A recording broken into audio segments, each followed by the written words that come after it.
Hi everyone, and welcome to the IPDLN 2020 session on cancer from wherever you are and whatever time it is you're joining us around the world.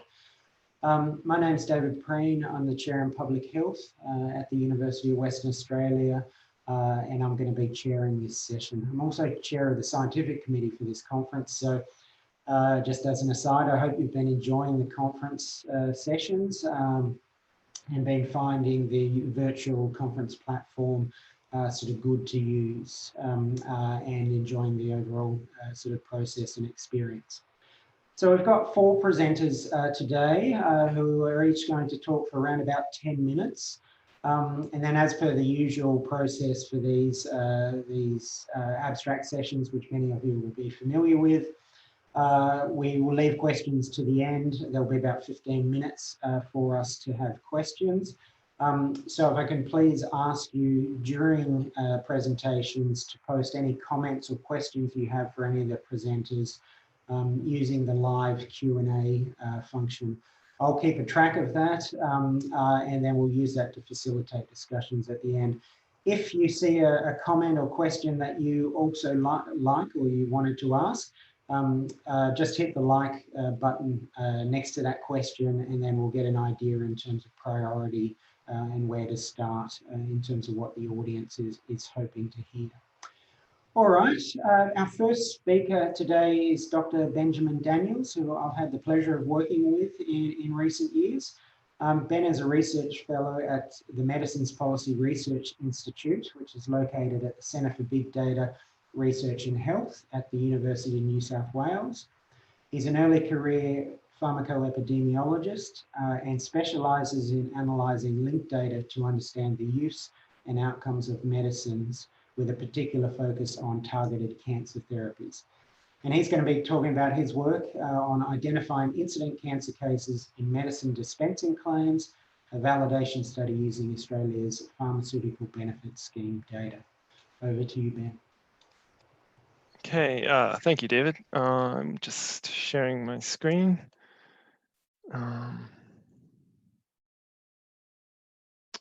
Okay, hopefully everybody can see that. So thanks for having me, everyone. I'm going to tell you a bit about a study we did earlier this year, validating the use of a proxy to identify cancer cases in dispensing data. So a bit of background, there's often a need to identify cancer patients in medicines research, as well as other epidemiological research. Cancer patients tend to have different medicine use patterns and outcomes, and there's often a need to exclude or include them for whatever study you might be doing.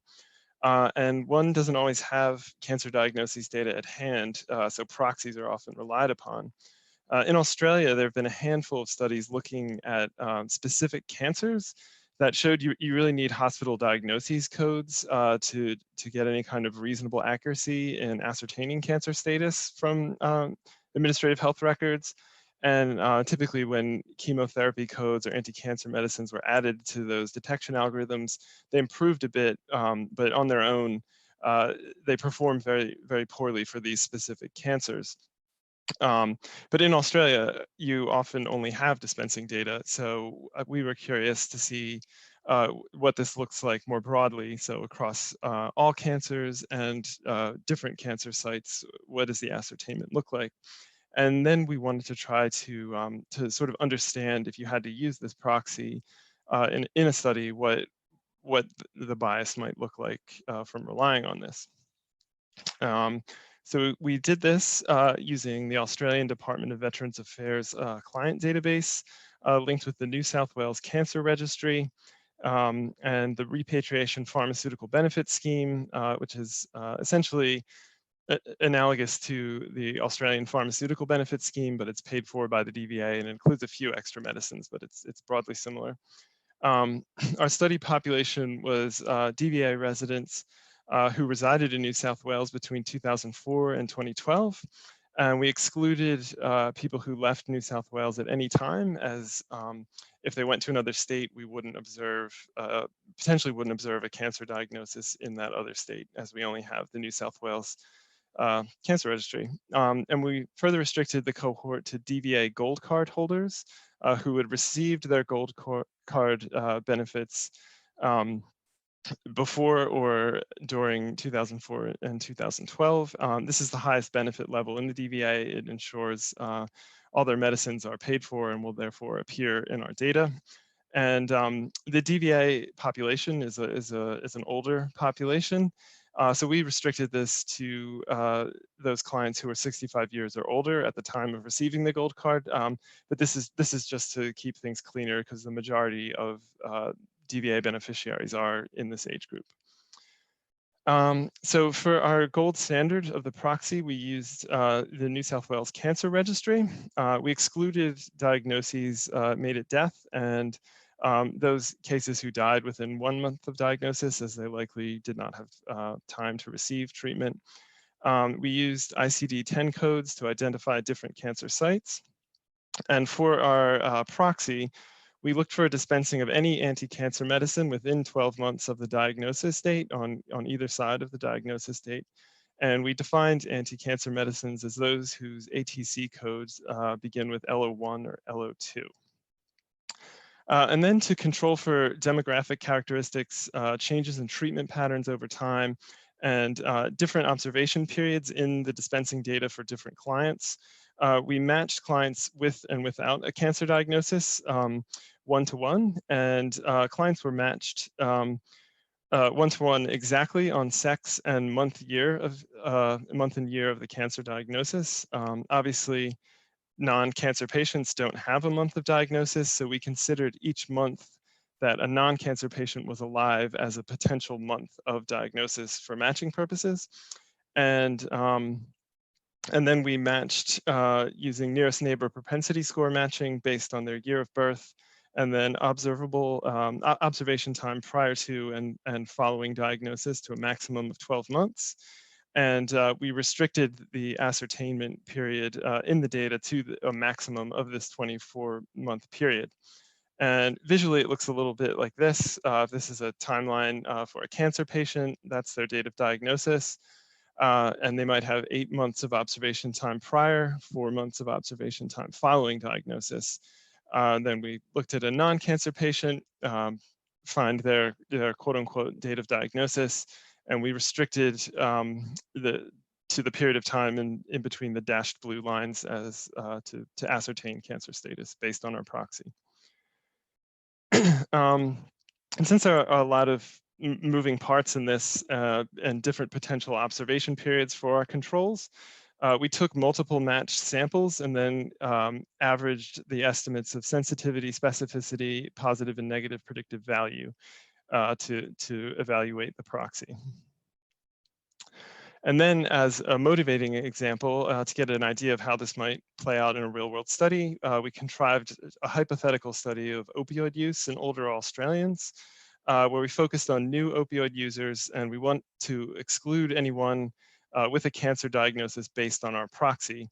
So we used a 12-month look-back period to determine new opioid use, as well as cancer status at the time of opioid initiation. And since we used the 1-year look-back period, we used 2005 to 2012 for this example. So the results, we had just over 14,000 DVA clients with a cancer diagnosis and a bit under 63,000 matched clients without cancer. The average age was around 84 and 35% were female. Cancer patients had slightly more pre and post-diagnosis observation time. And then the numbers. So overall, for any cancer, sensitivity was 30%, specificity 93, and 83 and 55% for PPV and NPV. Endocrine cancers had the lowest ascertainment, just 10% sensitivity, while the proxy performed best for breast cancers with 67% sensitivity. It's the only one that broke 50%. And overall specificity was very high across all cancers, because if you are receiving an anti-cancer medicine, it's very likely you have cancer. And then in our motivating example, there are around 32,000 opioid initiators in our data, and 68% of those with a cancer diagnosis during the 12 months prior to starting opioids were misclassified, so they weren't captured as having a cancer diagnosis. But that actually represented only 3% of all of the opioid initiators. And if we opened up the period to just any history of cancer before opioid initiation, 82% of patients were misclassified. And that would represent a larger proportion of the opioid initiators, 14% there. And this graphic kind of shows which cancers identified what proportion of cancer, non-cancer, and again, breast was the only cancer site where more cancer patients were identified than were not identified. So to wrap up, dispensing of anti-cancer medicines performs poorly as a proxy to ascertain cancer status. It's very specific, but it's not sensitive. And depending on the research question, using this proxy could lead to biases. Clearly, I think the biggest risk is if you were to use this to try to identify and report on people with cancer and compare them with non-cancer patients, because you'll be missing a lot of people. And as I mentioned, we were able to identify more breast cancers, and that's probably because there are a lot of pharmaceutical treatments for breast cancer. So there is the potential to overrepresent breast cancer patients and potential biases around sex if you're using this proxy. But a big limitation of our study is that the DVA cohort is so old, and older people are less likely to receive chemotherapy or anti-cancer medicines. So numbers might improve a bit with a younger cohort, but older patients do comprise the majority of cancer patients. And that's it. I'd like to thank my co-authors and invite you to check out our paper, which was published in the Journal of Population Data Science with the title there and the link. And thank you. Great.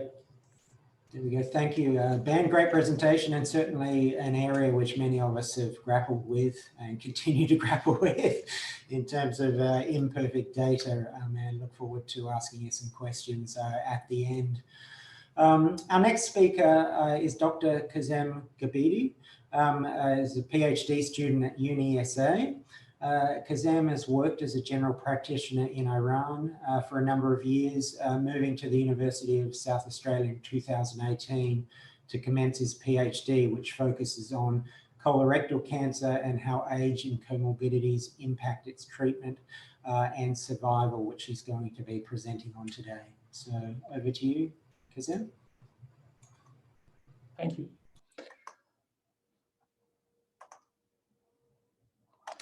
Hello to everybody. I'm really excited to be presenting some of my results here with you today.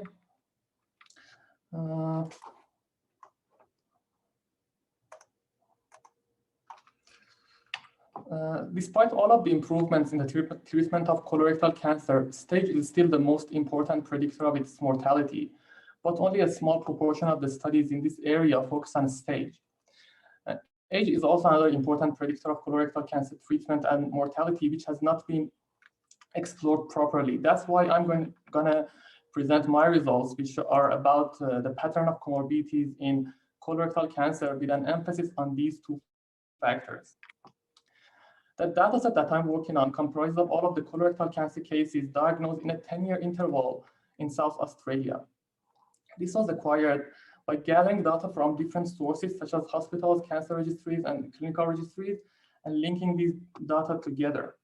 After excluding some of the cases without staging information, we had over 8,000 people in this study, which most of them were older than 70 and had advanced stages.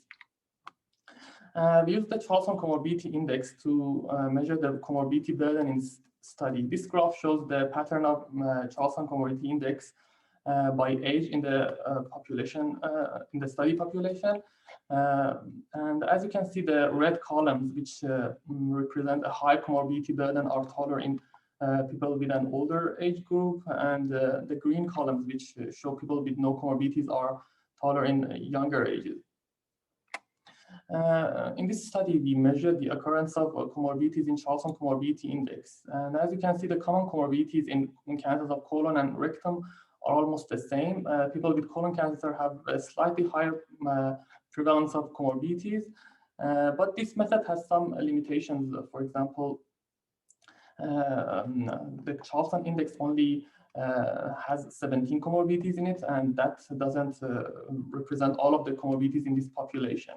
For example, using the pharmaceutical data, we realized that hyperlipidemia and hypertension are in fact the most common comorbidities in this population. But the Charlson index gives us a broad picture of the comorbidities in this population that influence the treatment and survival, and that's why we chose to use it. In the next step, we measured the association of different study variables with age using an ordinal regression model. So the comorbidity burden was associated with an older age. People living in the regional areas were more likely to be diagnosed with a younger age than people in the major cities, and that's a bit worrying because according to the Australian Bureau of Statistics, people living in the regional remote areas of Australian states, including South Australia, are generally older than those living in the metropolitan areas. And still, when it comes to colorectal cancer, they're being diagnosed with younger ages, and that can show more risk factors or some factors that causes colorectal cancer in a younger age in this population. Men were generally younger than women than being diagnosed with colorectal cancer, and rectal cancer was another factor which was associated with a young age of colorectal cancer diagnosis. This graph might seem a bit crowded, but I'm going to explain it to you in a second. Using the same ordinal regression models, we investigated whether which one of the comorbidities have an association with older age. As you can see, most of the comorbidities are more likely to be presented in an older age, since their confidence intervals are placed in the right side of the 1-odds ratio. Dementia has the strongest association with old age, and CHF is the next. But there were some comorbidities that were not associated with old age or were negatively associated with age. Alcohol overuse and IBD are known risk factors for colorectal cancer, and they're more likely to be present in younger people, and mild diabetes and liver diseases were also the comorbidities that were not associated with age. One study has previously introduced diabetes and liver disease as risk factors for colorectal cancer in young and middle-aged people, but this area has not been really investigated before. Lots of studies have emerged and increased in the proportion of people with colorectal cancer with a young age, and have even suggested modifications to the screening guidelines to prevent this cancer in a young age. Identifying these factors can help to develop guidelines to prevent this cancer in a young age. Subsequently, we measured the factors that were associated with stage in this study using a logistic regression model. People younger than 50 were more likely to be diagnosed with an advanced stage, and that can have like several reasons, but one explanation is that these people are not included in the colorectal cancer screening program in Australia, and that's why they're being diagnosed with advanced stages. Moreover, these people might less frequently visit their doctors, or the practitioners don't suspect colorectal cancer in people younger than 50. Interestingly, the age group that had the most advanced stages after this population, this group, were people older than 80, and these people are also not included in the screening program for colorectal cancer. Comorbidity burden was associated with an advanced stage. People living in the people with a high socioeconomic status were also more likely to be diagnosed with an advanced stage, and that is also a bit worrying because according to 2 studies in South Australia, people with a higher socioeconomic status tended to participate better in the screening program, but they're still being diagnosed with more advanced stages, and that can show more risk factors in them. Distal colon and rectal cancer were also factors that were associated with an advanced stage colorectal cancer. So in this graph, we can see the association of different comorbidities with stage. And as you can see, most of the comorbidities don't have a significant association with stage, as the 1-odds ratio sits within their confidence intervals. but some comorbidities had an association with the stage. Connective tissue disease, where people with connective tissue disease were more likely to be diagnosed with an early stage colorectal cancer, and that can be because these people have to use anti-inflammatories regularly, and these drugs are known to limit the progression of colorectal cancer polyps and small tumors. People with dementia were more likely to be diagnosed with an advanced stage colorectal cancer, and that might stem from the fact that these people have a passive lifestyle. They might not complain of their symptoms or not even notice symptoms that are indicative of colorectal cancer, such as blood in the stool, and that causes an advanced stage in this population. And severe liver diseases and previous cancer are also associated with an advanced stage. One explanation for people with previous cancer being diagnosed with an advanced stage colorectal cancer was that these people might have received chemotherapy and radiotherapy for their previous cancer, and that might cause advanced stage colorectal cancer in them. Since stage is one of the most important predictor of colorectal cancer treatment and also survival, identifying these factors that cause an advanced stage, that are associated with an advanced stage colorectal cancer, can help us to make the treatment easier and conspicuously improve the survival of colorectal cancer. And finally, I would like to thank my supervisors and thank you for your attention.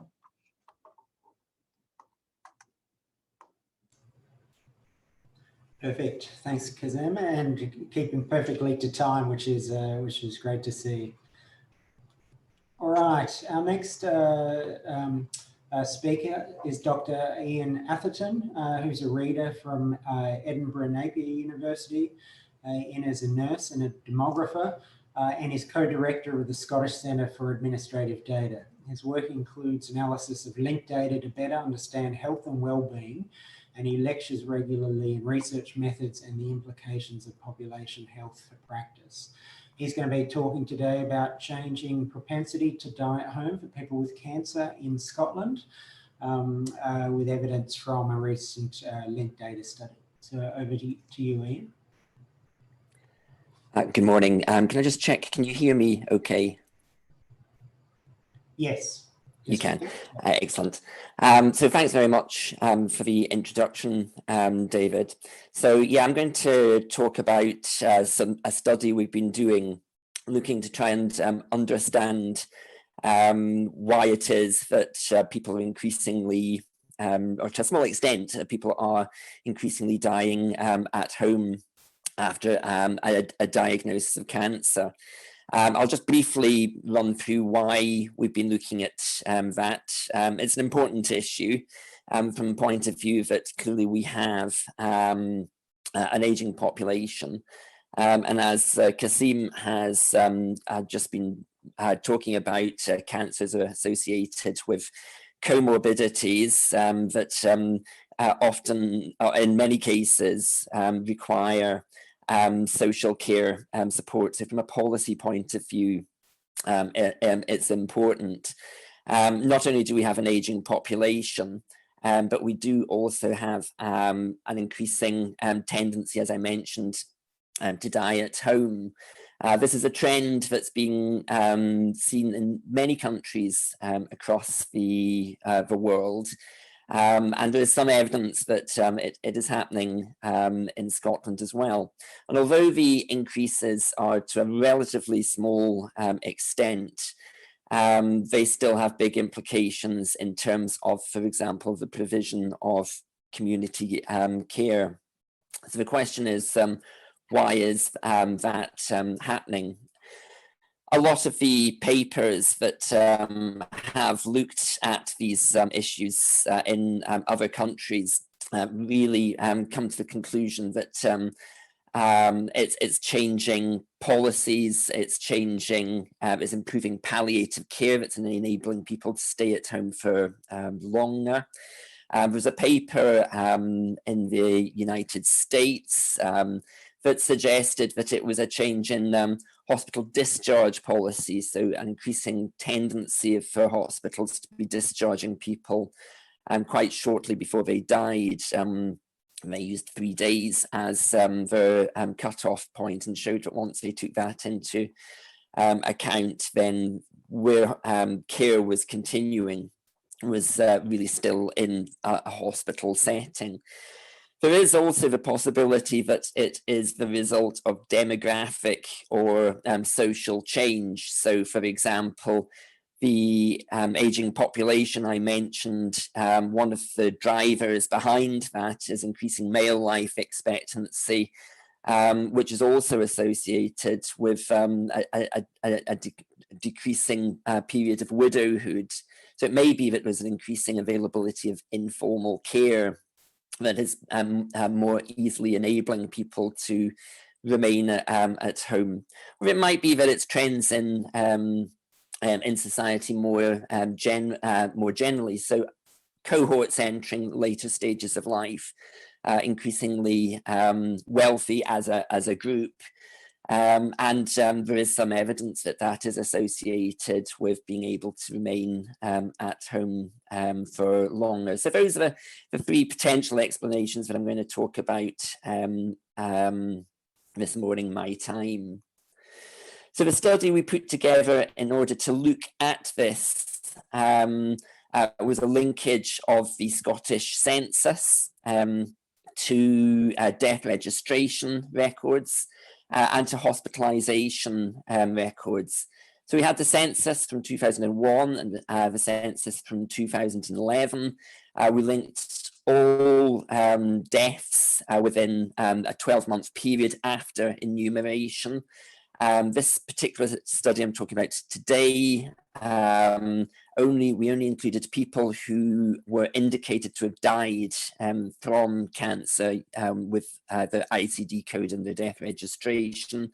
The census gives us lots of social information as to circumstances of people who were entering and in their final year of life. And then we also had the hospitalisation records from a period going back 12 months prior to the census to 12 months after. And then we were able to compare and contrast both 2001 and 2011. So what did we find? These bar charts give an overview of the differences in the 2 populations. So some key points that I'll flag up to you. Not surprisingly, the more recent periods in the orange, slightly older population, especially those in the 85 plus age group, they were more likely to be divorced, with a slightly lower propensity to be widowed or married. There was an increase in the likelihood to be homeowners rather than renting. There was also a very small increase in the propensity to be living alone. Notably, though, there was also a slight increase in the propensity to have somebody living in the household who was indicated to be a carer providing informal care. And then at the top there, that's just really demonstrating slight increase in the propensity to die at home and quite a marked decrease in the likelihood to be dying in a hospital setting. So what we did was we ran some logistic regression models, and those models are shown here. What we did was the first model, it just had the year of death as the independent variable, and that showed an odds ratio, not surprisingly given the previous figures, that showed the higher likelihood of dying at home. So these odds ratios are where it's above 1, it's more likely to die at home. We then introduced different covariates. So when we introduced age, age was associated with the likelihood of dying at home. People in older age groups less likely to die at home. but it didn't have any impact on the difference between years. We also tried using the same variable that they'd used in the United States study for an indicator of dying within 3 days of being discharged from hospital 3 days before death. It had no impact either. Tenure, again, as the literature suggested, it independently was indicated to influence propensity to die at home, but it didn't explain the difference. And similarly, again, with household status, living with somebody, and marital status, all influenced the propensity to die at home, but none of them impinged on the differences between years. So coming towards our conclusions, what we found seems to indicate that there doesn't seem to have been any influence between those two time points of changing hospital discharge policy. The difference doesn't seem to be explained by demographic or social changes. So the most likely conclusion is that it is something to do with improved palliative care, for example, perhaps people being less likely to be admitted to hospital. That's not to say that those elements won't become important in future. As I said, we did find them to be independently associated. Moving forward from here, we will be having another round of the census in a little over a year's time in Scotland. Of course, lots of questions around the implications of COVID in Scotland for home care. But certainly for the period we were looking at, it does seem to be something to do with more general policy rather than demography or hospital discharge. Thank you. Thank you, Iain. Really interesting presentation, and certainly an area that is becoming more and more an area of focus in terms of sort of care for cancer patients right throughout sort of the life course, but certainly sort of later in life. And I'd be fascinated to actually see the update once you've got census data with the COVID period included, to see what impact that's had, and we'll sort of pick your brains on that during the question time. So just actually on that, just a reminder, we've had a few questions start to come through. But for those in attendance, if you can please start submitting your questions for any of the presenters using the Q&A link, that'd be much appreciated. All right, our final speaker for this session is Dr. Oscar Perez-Concha. Oscar is a lecturer at the Centre for Big Data in Research and Health at the University of New South Wales, which is also where Ben is from. Oscar is a health data scientist with 15 years experience in the areas of artificial intelligence. He trained as an engineer and completed his PhD in the area of machine learning and sequential analysis. And his research focuses primarily on answering questions related to health and healthcare with applications of these methods and the use of linked and big data. He's going to be talking today about his work examining clinical pathways to diagnosis of cancer registry notified cancer of unknown primary site. So over to you, Oscar. Thank you very much for the presentation, David. So as David said, today I'm going to show you this study about clinical pathways to diagnosis of cancer of unknown primary patients. So just bear with me.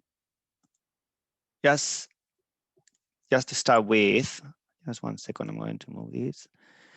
What is cancer of unknown primary, or CUP, is the diagnosis given to patients who first present with metastatic cancer where the primary site is not identified, either clinically or with histopathology. Within this category, there is a wide variation in the extent of diagnostic investigations for CUP or cancer of unknown primary cases. Some of them have exhaustive clinically indicated tests in patients usually with good prognosis, to minimal tests, for example, just a chest X-ray in patients with poor prognosis, with the clinical management will not change by knowing where the site of the origin of the cancer is. So cancer of unknown primary is a high burden cancer, but happily the incidence has declined by 40% since the 1990s, and it is currently ranked at the 14th most common cancer in Australia. And this trend is thought to be related to technological advances in cancer diagnosis and improved reporting to cancer registries as well.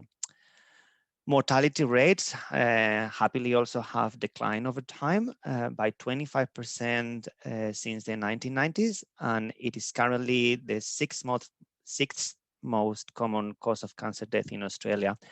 And here in this slide, you can see the 5-year relative survival percentage and cancer of unknown primary here. And in 5 years, 13% of patients have this survival life. So there are limited studies of how people diagnosed with cancer of unknown primary interact with the health system prior to the definite diagnosis, and what kind of investigations they received. Some previous studies suggest that the diagnostic pathway for people with cancer of unknown primary differs compared to those that had other cancers, including those that also have metastatic cancer, but the primary tumor is known.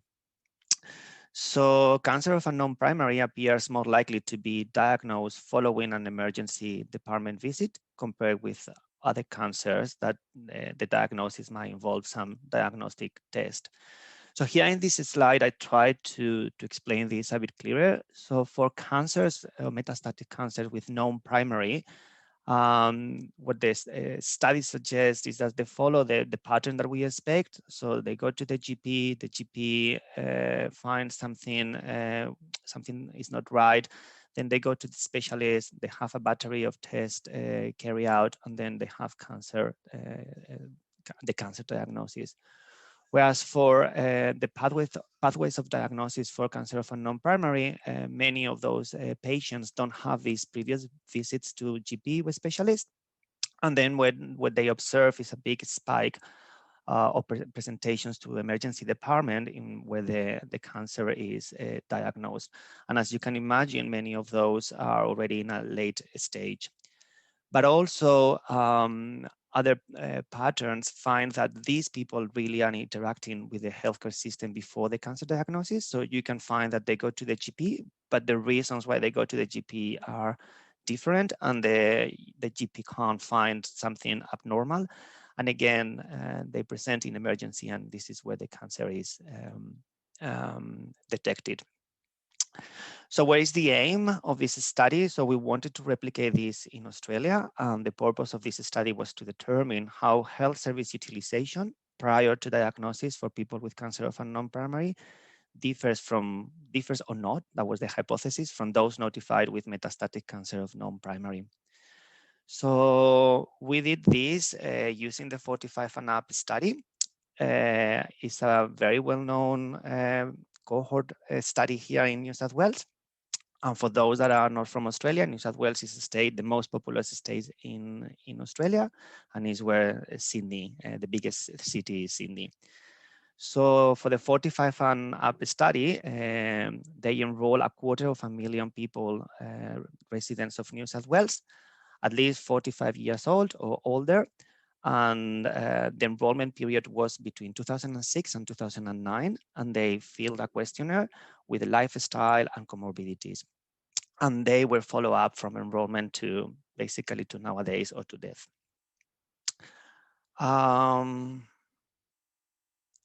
Okay, for our study, we used a nested case control study design.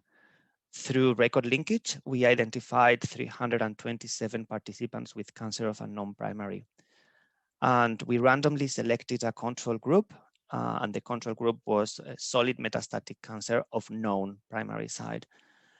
We did this matching with 1 to 3 using incident density sampling. And we matched the cases by month and year of enrollment to 45 and up at the time of, and people who were alive at the time of the case diagnosis.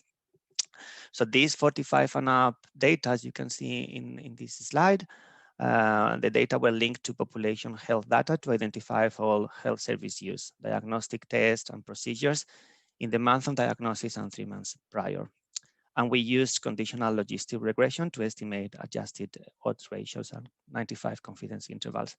So basically we link to the New South Wales Cancer Registry, to the Birth, Marriages and Deaths Registry of New South Wales, to the APDC, or the dataset that contains of the hospitalizations and the EDCC emergency visits, and also to Medicare, that basically this dataset has all the visits to the GP, specialists, or tests that you have been having in Australia. So we were interested in, as I said, in the health service use, and diagnostic tests and procedures prior to diagnosis. So if diagnosis is here on the right-hand side, we were looking at the month of diagnosis and 3 months before. This is the look back period. And just the results, these are the unadjusted models. What did we find? That it was more common for cancer of unknown primary. We find, as we hypothesized, that they were more likely to present to emergency department during these 3 months prior to diagnosis, that they were more likely to be residents in aged care facilities, and also that the test that they were more likely to have are serum tumor markers and cytologies. These tests are not invasive tests, so maybe they decided that the patients, they didn't have a good prognosis and didn't go further. Where were the less common factors that we found for patients with CUP, with cancer of unknown primary? They tended to go less to the specialist, again, as we hypothesized, and they have less endoscopies, surgical resections, and histopathology. So histopathology is allegedly what we need to have some tissue to, well, I guess everyone is experts. You know what histopathology is. So much less likely to have histopathology. So for the fully adjusted model, what it remained, it was the emergency department visits, residents in aged care, and these 2 tests that they were much more likely to be performed for cancer of unknown primary. And the less common that also remained in the fully adjusted model was less histopathology. So just to finish off, we confirm previous studies. So we found that people with cancer, with a cancer registry of cancer of unknown primary diagnosis were nearly twice as likely to have an emergency department visits in the time period immediately preceding diagnosis. And cancer of unknown primary had a greater use of less invasive tests such as serum tumor markers and cytology, and less use of histopathology. So we published a paper of this in PLOS ONE. So if you want to see the full tables and the variables we adjusted for, go please to this paper. And also I would like to say thank you to all the team that participated in this study. Thank you. Oh, and I have to stop sharing. Great, thank you, Oscar, and thank you also to everybody else who's presented. So it looks like we do have plenty of time, so thank you for such a great job of keeping to time. So some questions have come through. Again, I just ask people if they have questions to start posting them, like those questions that they would like to be asked. So first one that's come up here is for Iain, and it's from June Atkinson. So in New Zealand, we are more concerned about the people that do die in hospital and not at home or in aged care facilities. we think it's a failure of palliative care if they die in hospital. So I guess that's more of a comment. Did you would you like to respond, Iain? It's a very, very good point, and there's a lot of debate in palliative care as to where is death at home something that we should be aiming to make more is an increase of people dying at home a success, as it were. And in many cases, the evidence says, especially from more detailed qualitative longitudinal studies, is that people, especially as we get closer to death, the desire to die at home becomes more ambivalent, perhaps as people become more aware of the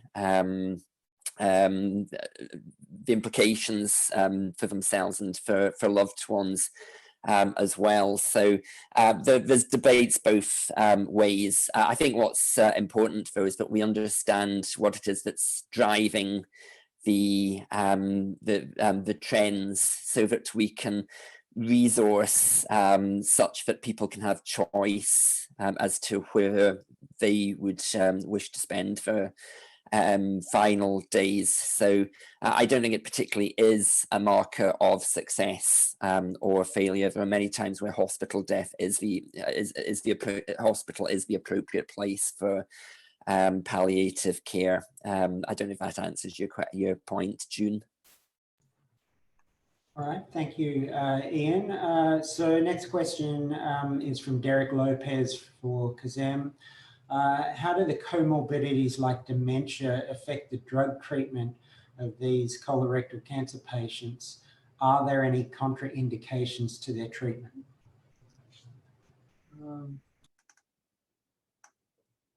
Okay. I think you might have just shared your screen there. There we go. Just need to unmute. Okay, actually, yes, the people with the dementia do get less chemotherapy, but there's no like definite contraindications for them. It's like they usually get discussed in the multidisciplinary teams, and they will decide whether a person has gets chemotherapy or not.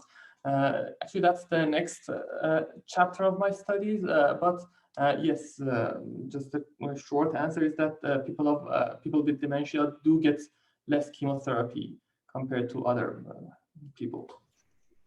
Thanks, Kazzem. And just so it sounds like you're thinking about that already as sort of the next step for your research. So any other comorbidities or conditions that you would also be including in addition to dementia that you would be looking at? Or?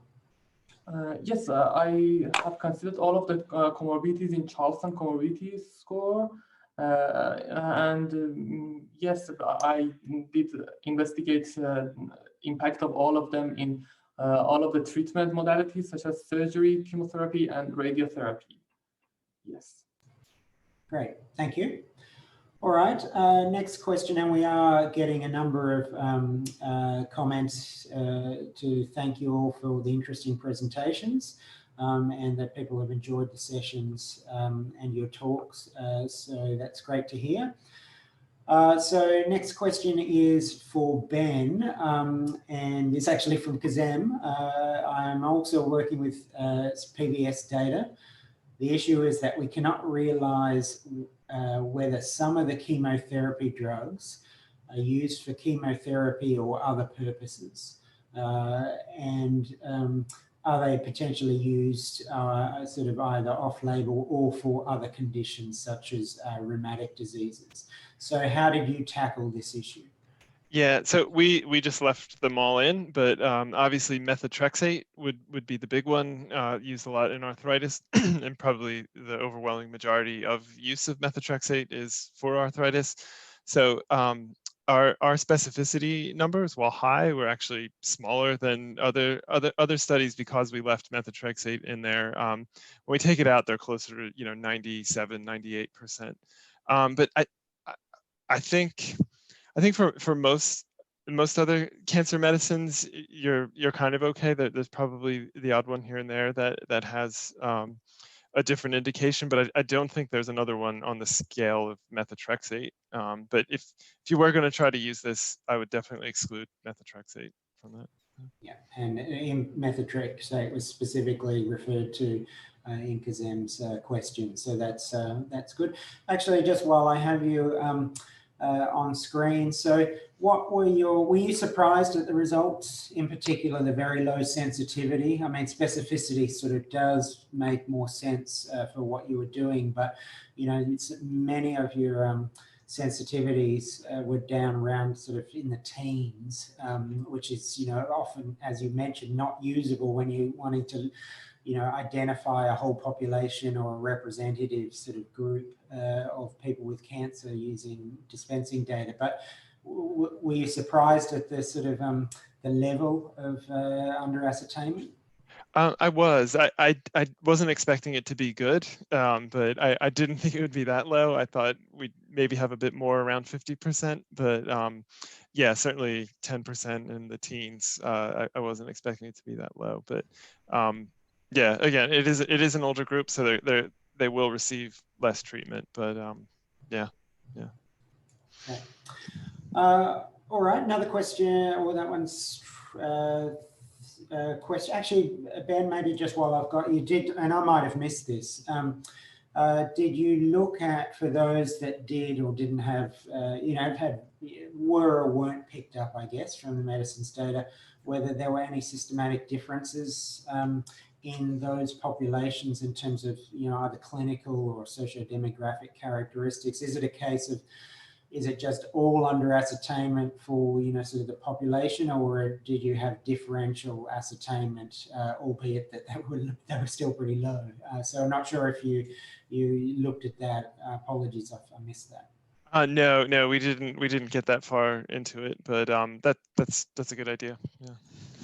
All right, thanks. So next question is for Kazzem. Did you, given you were looking at sort of the impact of age and association with age, as well as other factors with colorectal cancer, did you take into account genetic colorectal cancers such as Lynch syndrome in your study, which would obviously, you know, sort of be picked up in much younger people? And did that have any impact on the results? No, actually, the data were provided by the cancer registry, and that didn't include genetic factors such as Lynch. The only like molecular thing that we had was EGFR, and that was like in less than 50 cases, and we decided not to use it in such a big scale. So no, we didn't have those genetic factors in the study. Okay, great. And sort of just while I've got you on screen, staged that you had stage data, is that right? You looked at staging of cancer. So I wasn't aware of that, but shows my ignorance.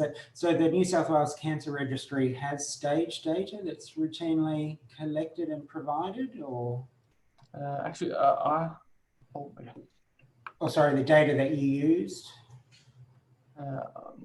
Actually, yes, that stage was provided, but it was provided by SA Cancer Registry and Clinical Cancer Registry. I had like initially 13,000 cases, but when I excluded those without staging information, I left with 8,500. And the reason is that many people die before going to the staging process. They might just be diagnosed with colorectal cancer and not having the staging. And many people, that's like something common in the cancer registries, that the staging data are not available for all of them. But there is a paper that suggests that one strategy to tackle this is that people who have admission of metastatic diseases, such as C76 in ICD codes, can be categorized as people with advanced stages. And we could like recover almost 1,000 cases with that method.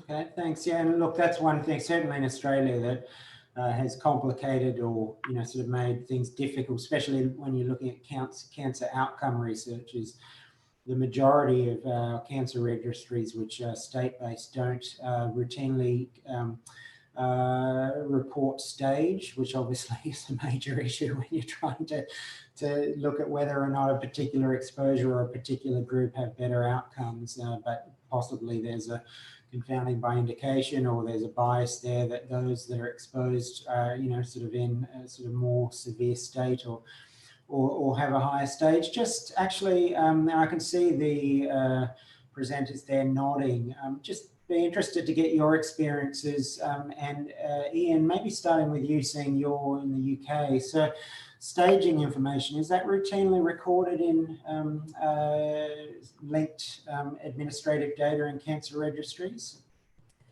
Yes, it is. It's not something that I've personally used, but in discussions with colleagues with responsibilities to cancer registry data, it is something that is included. I think the quality of that information, I think, probably differs greatly from one cancer to another. But yeah, it is available. And Oscar and Ben, sort of, if you guys used staging data before, sort of maybe Oscar to begin with.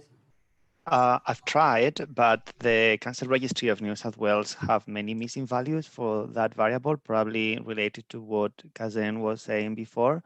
And also, I'm not sure how the quality of that variable. I don't know if that's the only reason. So the reality is that no, I haven't been able to use it. Yeah. And Ben? Yeah, and I haven't either, but it's not directly stage that's recorded. It's degree of spread at diagnosis. So you can kind of use it, but as Oscar said, there are a lot of missing values. So. Yeah.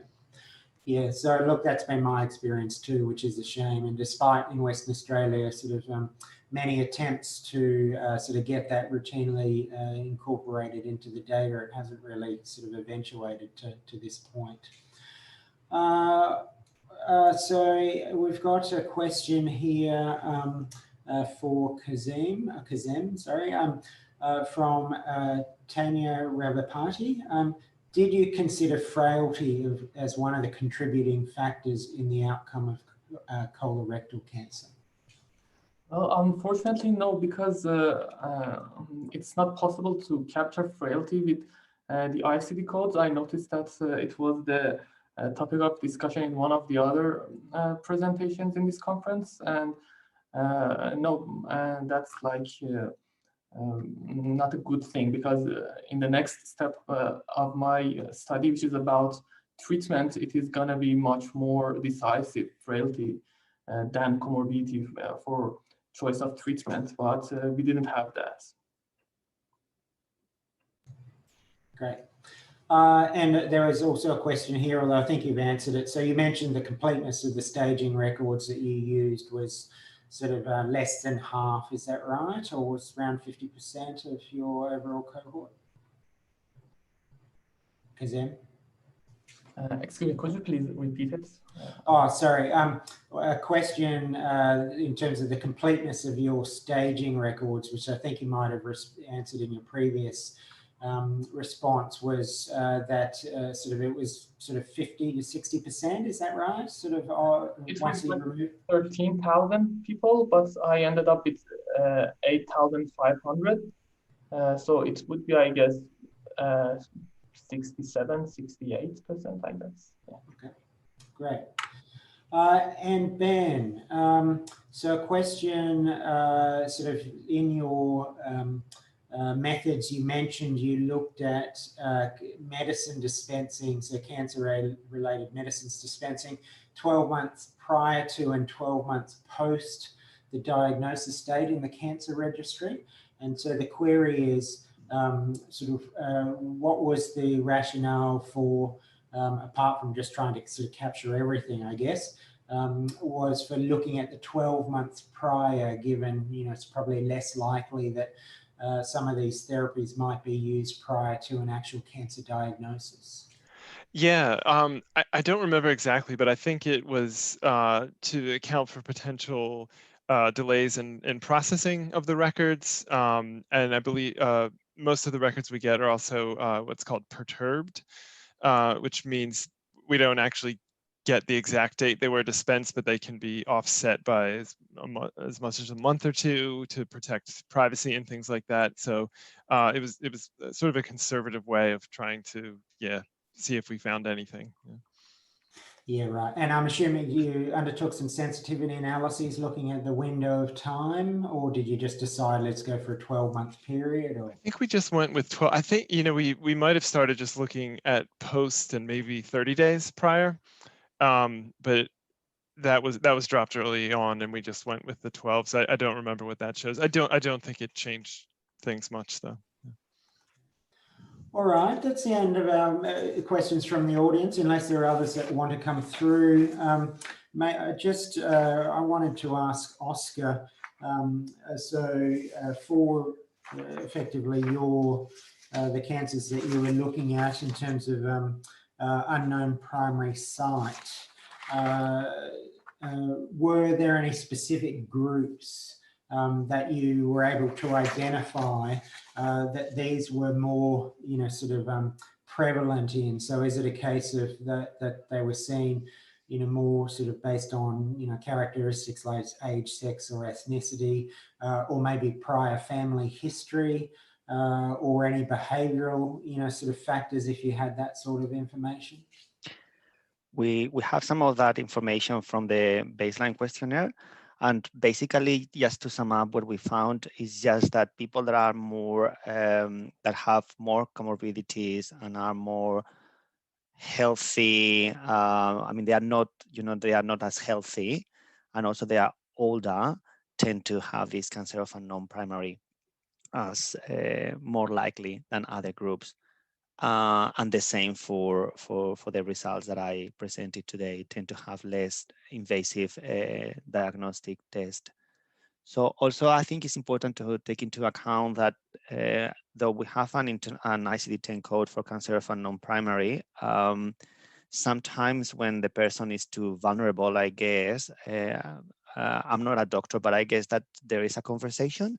And if they don't decide to proceed with a further test, they decide just to code that cancer as cancer of unknown primary. So it's a kind of mixed bag.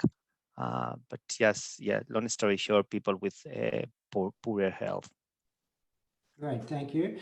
And we've just got 4 minutes left. I might just go to Iain to ask him or to, I guess, sort of revisit the sort of comment about COVID.